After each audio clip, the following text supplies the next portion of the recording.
Kalender telah memasuki bulan September. Kalian tahu kan artinya apa? Ya, tepat sekali. Tahun ajaran baru telah dimulai. Tahun ajaran baru pasti tidak lepas dari penerimaan mahasiswa baru. Dan menjadi mahasiswa baru wajib sekali mengikuti serangkaian acara yang sangat sakral. Acara tersebut dinamakan ospek. Lalu, apa sih ospek itu? Dan bagaimana pelaksanaannya di Indonesia? Apakah output dari ospek tersebut baik? Atau malah sebaliknya? So, langsung aja kita bahas itu semua di Diskusi.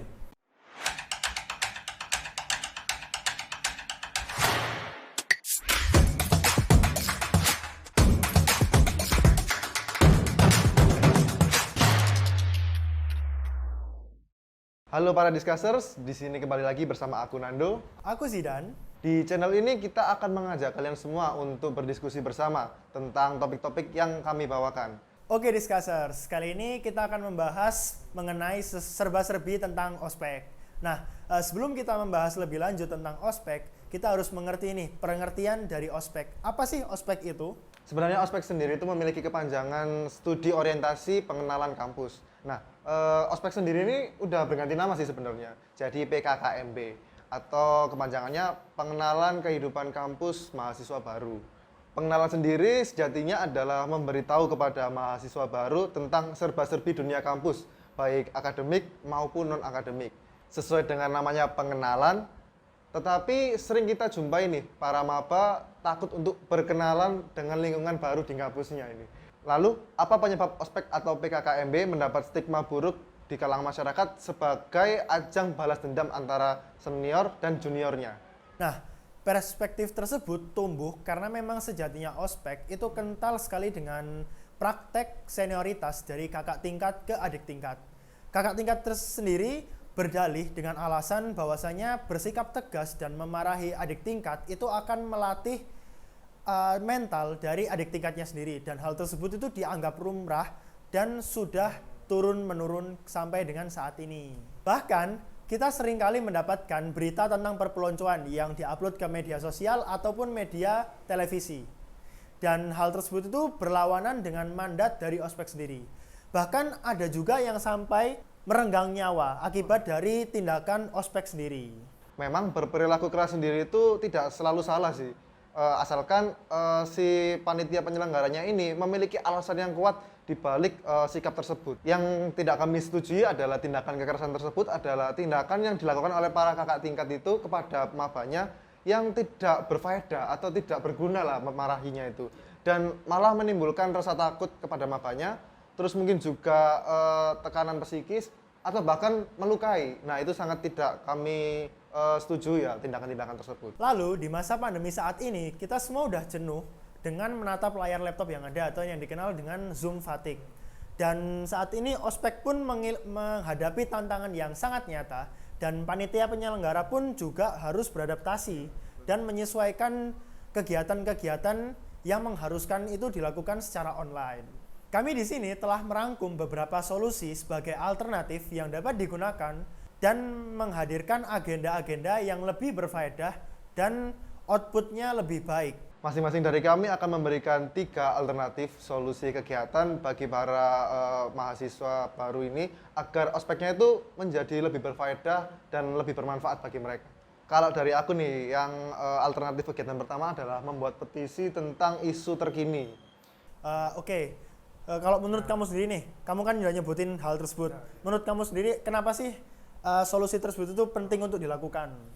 Mahasiswa ini kan agen perubahan ya. Ketika aku dulu offline itu, ospeknya itu kita diajari aksi sih.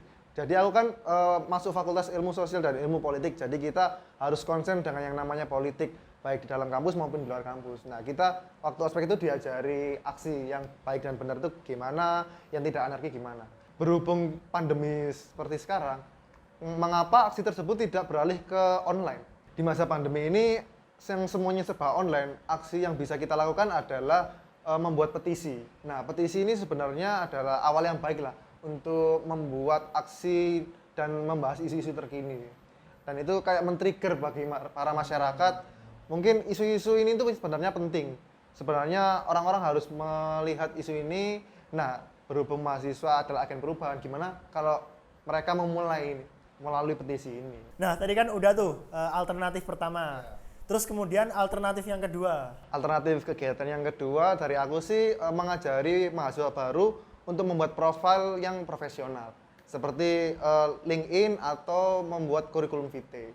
Nah, sebagai mahasiswa kita kan akan dihadapkan dengan yang namanya dunia kerja, dunia bisnis dan lain-lainnya. Dengan membuat profil LinkedIn dan kurikulum vitae kita diajari untuk membuat personal branding terhadap diri kita sendiri. Bagaimana cara membuat profil LinkedIn yang bagus, kurikulum vitae yang kreatif tetapi juga profesional dan detail lah. Sekarang kita beranjak nih ke alternatif yang ketiga. Apa tuh? Nah, alternatif kegiatan yang ketiga adalah mungkin tadi kita membahas tentang non akademik, yaitu membuat aksi, profil profesional, dan yang terakhir nggak kalah pentingnya adalah kita melihat aspek akademik, yaitu membuat review jurnal dari topik yang diberikan. Nah, sebagai seorang mahasiswa, kalian pasti tidak asing yang namanya jurnal. Ketika kita belajar di kelas, jurnal ini menjadi sumber referensi utama biasanya. Para mahasiswa baru, aku harap bisa dilatih untuk mulai mengenal bagaimana itu jurnal, bagaimana cara mereview jurnal itu seperti apa agar para mahasiswa baru bisa lebih paham lah isi-isi jurnal itu seperti apa. Jadinya ketika mereka udah di kelas menghadapi dosen, mereka nggak kaget yang namanya jurnal itu apa dan isinya itu seperti apa. Itu sih. Dan jurnal pun juga sangat penting karena yang namanya mahasiswa harus berucap dengan berlandaskan oleh fakta yang ada. Benar sekali. Nah, mungkin itu aja sih 3 alternatif kegiatan dari aku. Kalau kamu sendiri apa aja, Don? Nah, tadi kan kamu udah ngasih alternatif kan, Do, yang berhubungan dengan self development atau pembangunan diri seperti pembuatan LinkedIn, terus kemudian baca jurnal dan sebagainya. Nah, kalau dari aku sendiri itu yang berhubungan dengan administrasi perkuliahan atau yang berhubungan langsung dengan kampus. Nah, kenapa sih hal tersebut itu, informasi tersebut itu penting untuk mahasiswa? Karena pengalaman aku sendiri, aku pun belum tahu secara spesifik sampai dengan ke akar-akarnya gimana sih cara ngurus surat izin magang, surat izin PKL, dan surat izin-izin yang lainnya. Dan hal tersebut itu sangat penting banget diberikan informasinya sehingga mahasiswa yang ingin melakukan aktivitas itu sudah tahu. Nah, kalau kamu sendiri, ada nggak kendala dari administrasi perkuliahan, Do? Sering banget sih aku nemuin, baik aku sendiri maupun teman-temanku itu, yang kita kan udah semester 5 ya. Biasanya kan semester 5 itu ya kita udah masuk ke semester-semester yang tua ya. Nah, itu banyak yang kurang paham sama birokrasi kampus, meskipun kita udah kuliah 2 tahun ya. Itu mungkin salah satu alternatif yang sangat penting ya. Ketika kita mahasiswa baru, kita ospek, dibahas itu sih, administrasi dan cara ngurus surat-surat ini kayak gimana agar kita lebih paham birokrasi. Karena itu juga mempermudah hidup kita nanti kita di kampus ya.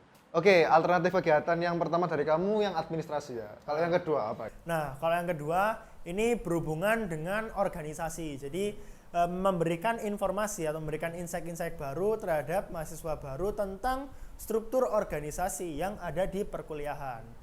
Karena memang cukup penting banget buat aku ketika mahasiswa baru itu sudah mengenal seluk-beluk dari organisasi.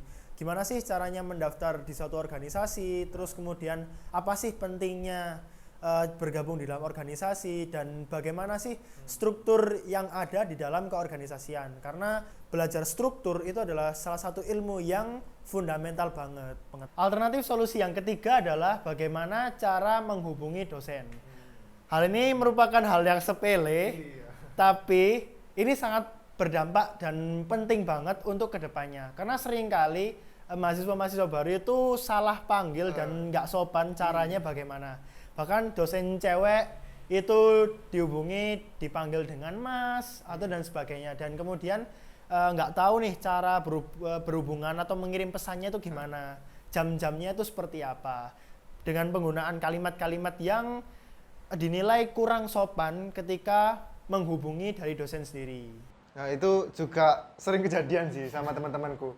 Ketika kita ada dosen baru nih. Nah, dosen baru itu punya nama yang bisa dipakai 2 gender loh. Bisa dipakai cowok dan cewek. Misalnya nih, nama Nanda. Nanda kan bisa cewek, bisa cowok ya.